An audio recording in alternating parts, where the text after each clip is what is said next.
जय गुरु जी संगत जी गुरु जी की डिवाइन कॉल सत्संग प्लेटफॉर्म में आप सभी गुरु परिवार का हार्दिक स्वागत है। अगर कोई भी संगत अपना सत्संग हम लोगों के साथ साझा करना चाहती है तो वो साफ शब्दों में अपना सत्संग लिखकर हमारी जीमेल आईडी पर सेंड कर सकती है।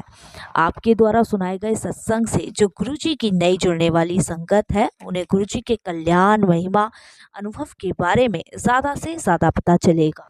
आज का जो सत्संग मैं आप लोगों के साथ शेयर करने जा रही हूँ भाटिया अंकल का है और मैं उन्हीं के शब्दों में आपसे ये सत्संग शेयर करूंगी। संगत जी, केवल आपके चरणों में ही मेरा आश्रय है। हे मेरे प्रभु, मुझे कुछ विशेष किंतु असाधारण कारणों से अपनी अच्छी नौकरी छोड़नी पड़ी थी। संगत जी, मुझे विश्वास था कि अपने अत्यंत अधिक अनुभव के कारण मुझे कहीं भी नई नौकरी मिल जाएगी। मैं आवेदन भेजता रहा परंतु संगत जी कहीं भी मुझे सफलता नहीं मिली, हर जगह निराशा। संगत जी 5-6 महीने तक मुझे असफलताओं का सामना करना पड़ा। सहते सहते पहला मेरा आत्मविश्वास, फिर ईश्वर से आस्था उठ गई और मुझे सामाजिक अपमान भी सहना पड़ा। संगत जी, जहाँ भी जाऊं लोगों के ताने, घर के ताने, रिश्तेदारों के ताने सब झेलने पड़े। निराशा और असंतोष के साथ साथ संगत जी सचित धन राशि भी कम होने लगी। जितना धन था वो भी संगत जी धीरे धीरे, जाहिर सी बात है जब नौकरी नहीं होगी संगत जी तो जो आपके पास है वो भी खत्म होने ही लगेगा। संगत जी, मैं अपनी पत्नी को कहने लगा कि कहीं से कोई जहर लाकर अपने जीवन को मैं समाप्त कर लेता हूँ, क्योंकि संगत जी मैंने अपना जीवन ही खत्म करने की सोची। क्योंकि जब सारी परेशानियों से जूझने के बाद संगत जी मुझे आखिरी में रास्ता यही सूझा, जबकि संगत जी मुझे पता था कि यह रास्ता बिल्कुल भी सही नहीं है, जो मैं निर्णय ले रहा हूँ वो सही नहीं है, पर मेरे पास कोई भी चारा नहीं था, कोई विकल्प नहीं बच रहा था कि मैं क्या करूं क्या नहीं। दिमाग ने काम करना बिल्कुल बंद कर दिया, तो मुझे बिल्कुल समझ नहीं आ रहा था। क्योंकि संगत जी कहते हैं ना, जब परेशानियां आपके सामने आती हैं तो उस समय सारा दिमाग काम करना बंद कर देता है और जो आपके पास लोग होते हैं उस समय वो भी आपका साथ छोड़ देते हैं। और संगत जी यही हालत मेरी थी। उस समय सभी लोगों ने मेरा साथ छोड़ दिया था, सभी मुझे नाकारा कह रहे थे। संगत जी इसी समय एक दिन मेरे एक मित्र ने मुझे फ़ोन किया।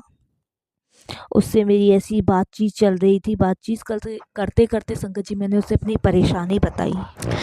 संगत जी उसी समय एक दिन मेरे मित्र का फ़ोन मुझे आया और उसने मुझे गुरुजी के पास जाने की सलाह दी। संगत जी, जब हर जगह से आस आपकी टूट जाती है तो आपको एक सहारा मिलता है, तो वही सहारा गुरुजी मेरे थे। संगत जी मैंने उसकी बात मानते हुए और मैं गुरुजी के पास गया। संगत जी मैंने देखा वहाँ पे कि आसपास के लोगों ने वार्तालाप करते हुए देखा। मैंने वहाँ पे लोगों को गुरुजी के बारे में गुरुबानी के शब्द की ध्वनि गूंज रही थी। चाय प्रसाद और लंगर प्रसाद बंट रहा था और संगत जी लंगर के प्रसाद मैंने गुरुजी से आशीर्वाद लिया और घर लौट आया। उस समय गुरुजी बहुत कम बात करते थे। संगत जी मैंने गुरुजी से अपने मित्र के परामर्श पर कुछ नहीं बताया था। संगत जी उसने उसने कहा था कि गुरुजी को कुछ भी कहने की आवश्यकता नहीं है, वे सब जानते हैं। रास्ते में हम लोग जा रहे थे तो मेरे मित्र ने मैंने अपने मित्र से पूछा भी कि गुरुजी को मैं क्या अपनी जो परेशानी है बताऊं, लेकिन उसने मुझे मना कर दिया। उसने कहा कि गुरुजी सब जानते हैं, जानी जहान है, तुम्हें कुछ कहने की संगत जी मेरे मन में विचार आया कि मैं गुरुजी के पास कष्टों में पहुंचा था और कष्ट के साथ ही वापस लौट रहा हूँ। ये संगत जी मेरी धारणा थी, मेरा विचार थे। बिना किसी उपचार की यदि मैं उनको कुछ कह नहीं सकता तो उन्हें मेरी आवश्यकता का पता कैसे लगेगा, और यदि मैं अपनी इच्छाएं व्यक्त नहीं कर सकता तो उनके पास जाने का क्या लाभ है मेरा। संगत जी बहुत सारे सवाल मेरे दिमाग में चल रहे थे, तो मेरे मित्र ने उनके पास जाने के लिए बोला, किंतु मैंने मना कर दिया और उनको कहा कि गुरुजी कुछ नहीं कर सकते। संगत जी जब दोबारा उसने मुझे जाने के लिए कहा तो मैंने साफ मना कर दिया, क्योंकि उन्होंने मेरी समस्या सुनी नहीं थी। उस समय एक पढ़ा लिखा और समझदार होने के कारण मैं विश्वास नहीं कर सकता था कि वह भगवान और स्वर्ग ज्ञाता है। ये मेरी सोच थी संगत जी। एक बार गुरुजी के पास होके आने के बाद दोबारा मेरे मित्र ने कहा और मैं नहीं गया। संगत जी अगले ही दिन मुझे एक अच्छी नौकरी के लिए सूचना आई। मैंने अपने मित्र को फ़ोन किया तो उसने कहा कि यह गुरु कृपा है। संगत जी, मैंने असहमति व्यक्त करते हुए कहा कि हाँ, मैंने इसके लिए 15 दिन पहले आवेदन भेजा था। अच्छा हुआ जो ये परिणाम आया, मैं इसकी ही प्रतीक्षा कर रहा था।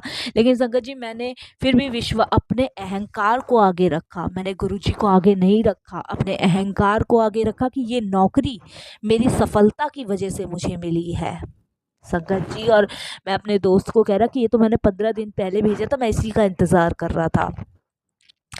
संगत जी, चुने ना जाने पर मुझे आश्चर्य इस चीज़ का हुआ कि अंदर ही अंदर मैं ध्वस्त हो गया और मैंने कहीं भी आवेदन भेजने बंद कर दिए थे।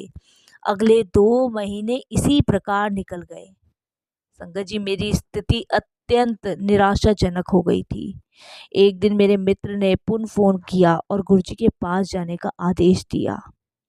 क्योंकि संगत जी, जब वो आवेदन पत्र मुझे आया था जहाँ मैं इंटरव्यू देने गया था, वहाँ पे उन्होंने मुझे चुना ही नहीं और संगत जी, वापस से मैं निराश हो गया। इतना निराश होने के बाद संगत जी, आशा फिर टूटती हुई नज़र आ गई। और फिर संगत जी, एक दिन फिर मेरे दोस्त का फ़ोन आया और मैंने फिर उसे अपनी सारी परेशानियां बताई। तो उसने मुझे बिल्कुल कड़े शब्दों में आदेश दिया कि तुम्हें अब गुरुजी के पास चलना ही चलना है। संगत जी, मैं यह सोच कर गया कि प्रयत्न करने पर मुझे कोई हानि नहीं है। चलो, वहाँ जाने पे कुछ लाभ नहीं मिल रहा तो कोई हानि भी नहीं मिल रही है। स्थिति इससे और अधिक कितनी बुरी हो सकती है। बस यही सोच के मैं फिर से गुरुजी के पास गया। संगत जी, मैं गुरुजी के पास बैठा, मैं संगत को गुरुजी से आज्ञा लेते हुए देख रहा था। मैं गुरुजी से विनती कर रहा था मन ही मन कि मैंने सब प्रयत्न कर लिए और अब कोई मार्ग शेष नहीं है। बार-बार उस दिन सुने हुए एक-एक शब्द के शब्द एक तकिया परोस तेरे चरना दा और साबंदिया दे दिया मेरे कानों में गूंज रहे थे। कोई 1 दर्जन के आसपास संगत जी लोग बचे हुए थे। जब गुरुजी मेरे पास आए, वो पहला संगत जी अनुभव था जिस समय गुरुजी मेरे पास आए और वह बोले, ओए भाई, तू किंदा आया है। स्पष्ट रूप से गुरुजी को पता था कि मैंने उनके अस्तित्व पर शंका की थी। मैं असक्त और अवक रह गया, अचंभे में रह गया संगत जी। बहुत प्रयत्न के साथ मैं धीमे से गुरुजी से कह पाया कि इतने में उन्होंने पूछ लिया कि मैं किसके साथ आया हूँ। कठिनाई के साथ मैंने उत्तर दिया कि मैं अपनी पत्नी के साथ आया हूँ। तो उन्होंने उसे बुलाने के लिए कहा। मैं भाग कर बाहर गया और उसे बुलाकर अंदर लाया। गुरुजी ने उसका नाम पूछा और बोले, चल जा, तेरा कल्याण कित्ता। अगले 2-3 मिनट तक मैं अपने स्थान से उठ नहीं पाया। गुरुजी का आशीर्वाद मिलने के पश्चात मैंने पुनः आवेदन भेजने आरंभ किए और संगत जी, मुझे इंटरनेट पर एक रिक्त स्थान दिखाई दिया। मैंने आवेदन भेजा और अगले दिन मुझे संगत जी वहाँ से बुलावा आ गया। मैं कंपनी के प्रबंध निदेशक और वीपीसी से मिला और ऐसा लगा जैसे वे मेरी प्रतीक्षा कर रहे थे। संगत जी, 10 मिनट के पश्चात मुझे नियुक्त पत्र मिल गया। उसी शाम मैं गुरुजी के पास अपने कुकर्मों की क्षमा याचना करने गया। मुझे अपनी भूल का अभ्यास था, परंतु उससे अधिक आवश्यक मैं उनका धन्यवाद करना चाहता था। जब चलने का समय हुआ तो मैं पंक्ति से आगे निकलकर उनके पास गया। उन्होंने मुझे देखकर अपने कान मेरी ओर कर दिए। मैंने उनको बताया कि मैं 9 महीने से बेकार था और उनकी दया से ही मुझे नौकरी मिली है। संगत जी, गुरुजी पहले तो चुप रहे, फिर बोले, जा फिर ऐश कर। संगत जी, उनके शब्द सिद्ध हुए। ना केवल मुझे कार्य करने में आनंद आता है, मेरे सब कार्य भी सुरुचि रूप से पूर्ण हो जाते हैं। मेरे सहकर्मी मुझसे बहुत खुश रहते हैं, परंतु संगत जी, मुझे पता है कि यह गुरुजी ही कर रहे हैं। मैं अपने साथियों को कहता हूँ कि पहले मैं केवल जीवित था, अब मैंने जीना सीख लिया है, वो सब कुछ गुरुजी की कृपा से। संगत जी, जिसने पीड़ा दी है वही उसकी औषधि भी देगा। पहली बार जब मैं गुरुजी के पास गया था तो मेरे घुटनों में बहुत दर्द हो रहा था। मैं एक हॉस्पिटल के पास भी गया था जहाँ पे एक डॉक्टर थे जिन्होंने कहा कि घुटनों के असंबंधी जो आपके घुटने हैं वो घिस गए हैं, और मुझे विश्राम करने को कहा। संगत जी, घुटनों को हिलाने का उन्होंने बिल्कुल परामर्श दिया था कि ये आप जो है कुछ दिन रेस्ट करें, और उन्होंने मुझे दवाई भी दी थी कि इस पीड़ा से मैं सही हो जाऊं। संगत जी, क्योंकि मेरे घुटनों की ग्रीस कम होती जा रही थी। जब मेरे मित्र ने मुझे पहली बार फ़ोन कर गुरुजी के पास जाने के लिए कहा था, तो मैंने उसको बताया था कि मैं तो गुरुजी के पास नौकरी के लिए विनती करने गया था, और वहीं पर मेरे घुटनों का दर्द भी ख़त्म हो गया था। संगत जी, मेरा मित्र चुप रहा, और 2 महीने के पश्चात घुटनों का शूल समाप्त हो गया। जब मैं अपने मित्र के दोबारा कहने पर गुरुजी के पास गया, तो मेरे घुटनों में फिर से वेदना आरंभ हो गई। इसी बार मैं डॉक्टरों के पास गया, तो उसने एक महंगे उपचार की मुझे सलाह दी। संगत जी, मेरे पास अधिक धन तो नहीं था, और घुटनों के दर्द के साथ उनके पास जाना भी बहुत कठिन था। मेरे से चला भी नहीं जा सकता था, क्योंकि संगत जी घिसते जा रहे थे मेरे घुटने। एक दिन मैंने गुरुजी से इस पीड़ा को सह पाने की शक्ति के लिए उनसे प्रार्थना की, और संगत जी अत्यंत कठिनाई के साथ अपने आप को कार में घुसा पाया, और उसे चलाकर एम्पायर स्टेट पहुंच गया। उस दिन चलते हुए मैंने गुरुजी से विनती करी, तुम्ही ने दर्द दिया है, तुम ही दवा देना। और संगत जी, अगले क्षण वह पीड़ा मेरी इतनी जल्दी समाप्त हो गई कि मुझे पता ही नहीं चला। निश्चित करने के लिए मेरा घुटना अब बिल्कुल ठीक है। मैं डॉक्टरों के पास गया, मुझे कहीं अधिक मेरे स्वस्थ घुटनों को देखकर वो अचंभित रह गए।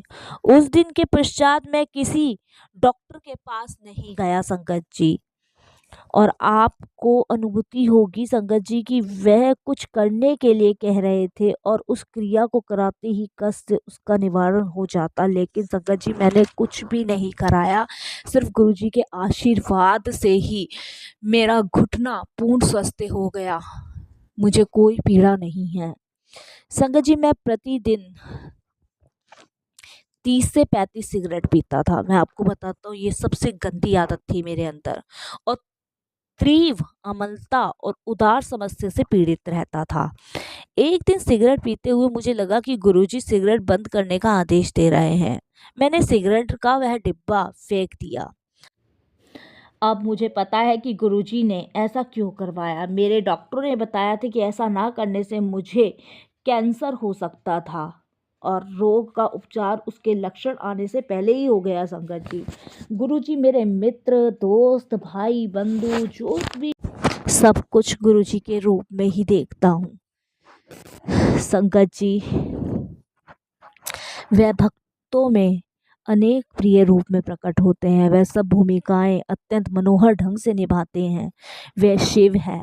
प्रारंभ में यह अविनाशनीय प्रतीत होता है। बचपन से हमें यह सिखाया गया है कि देवी देवता मनुष्य रूप में दिखते हैं।